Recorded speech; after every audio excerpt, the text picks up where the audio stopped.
Assalamualaikum warahmatullahi wabarakatuh. Salam Perkenalkan, saya warahmatullahi Pamungkas, peserta Latsar CPNS tahun 2022. Dan bersama empat rekan saya, pada hari ini kami akan terkait film Satu Napas, Panglima Besar, yang bercerita tentang orang Panglima Besar, Jenderal Besar TNI Negara Republik Indonesia, yakni Panglima Besar atau Jenderal Besar Sudirman, yang dirilis pada tahun 2015 dan diperankan oleh Adipati Dolken. Eh, yang pertama kita akan mereview terkait dengan nilai-nilai yang ada dalam film tersebut yang berkaitan dengan bela negara. Oke, silakan kepada Mas Diki, gimana reviewnya?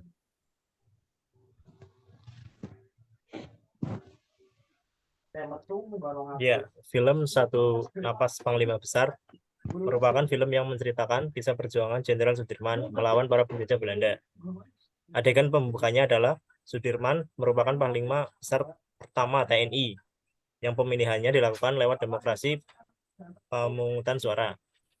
Ketika Soekarno, Hatta, Syahrir, dan tokoh-tokoh lainnya ditangkap dan diasingkan ke Pulau Bangka, Panglima Besar TNI Jenderal Sudirman memimpin perang gerilya ke arah selatan Yogyakarta. Dengan hanya satu paru-paru, Sudirman dan pasukannya yang hanya berjumlah 12 orang menempuh perjalanan 1000 km selama 7 bulan. Naik turun gunung, keluar masuk gua, menumpang di rumah warga desa, dan tak jarang penduduk pasang badan sebagai tameng dan mata-mata. Dan ketika Belanda menyatakan Indonesia sudah tidak ada, dari dalam hutan, Jenderal Sudirman menyiarkan bahwa Republik Indonesia masih ada, kokoh berdiri bersama tentara nasional yang kuat. Jenderal Sudirman membuat Jawa dijadi medan perang gerilya yang luas serta menjadikan Belanda kehabisan logistik dan waktu. Bersatunya TNI dan rakyat yang akhirnya memenangkan perang tersebut. Dengan ditandatangani perjanjian Rumroyen, kerajaan Belanda mengakui kedaulatan Republik Indonesia seutuhnya. Ya, mungkin itu reviewnya. Oke, terima kasih Mas Nurwahid Alfani. Ya. Oke, selanjutnya yakni terkait dengan isu yang terkandung dalam film tersebut dan yang mungkin masih relevan hingga sampai saat ini. Silakan terkait Ya, isunya. menurut saya setelah melihat isu-isu tentang film Sudirman ya kan, Jenderal Sudirman beliau membela penuh negara ini dengan pengorbanan. Walaupun sakit parah paru-parunya, beliau tetap rela berjuang demi negara ini. Dan keterbatasan militer Indonesia pada zaman dahulu kan pakai seadanya gitu, kayak bambu runcing, terus apa itu kan sama kalah jauh sama militer kerja gitu. Terus pada saat itu Bung Karno pun ditangkap oleh Belanda yang katanya RI sudah tidak ada, apa padahal itu RI masih ada bersama rakyat. Ya, sudah.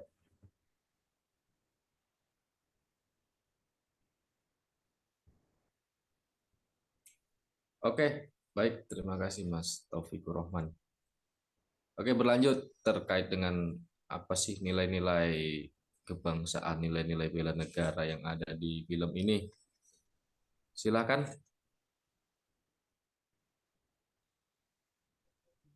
Oke, baik.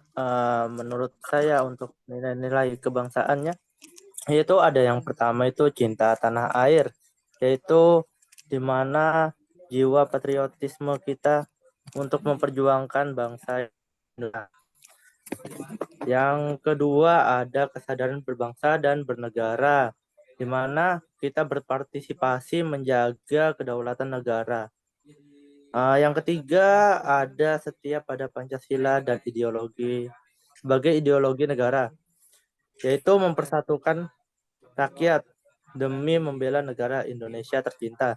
Yang keempat ada rela berkorban untuk bangsa dan negara, yaitu mengorbankan jiwa dan raga kita demi mensejahterakan rakyat dan dalam kemajuan Indonesia. Yang kelima ada kemampuan awal bela negara, yaitu menjaga jiwa raga kita tetap selalu sehat untuk siap dari segala ancaman yang akan datang. Mungkin sekian. Oke, terima kasih Mas Bayu Haji terkait dengan nilai-nilai kebangsaan dan bela negaranya.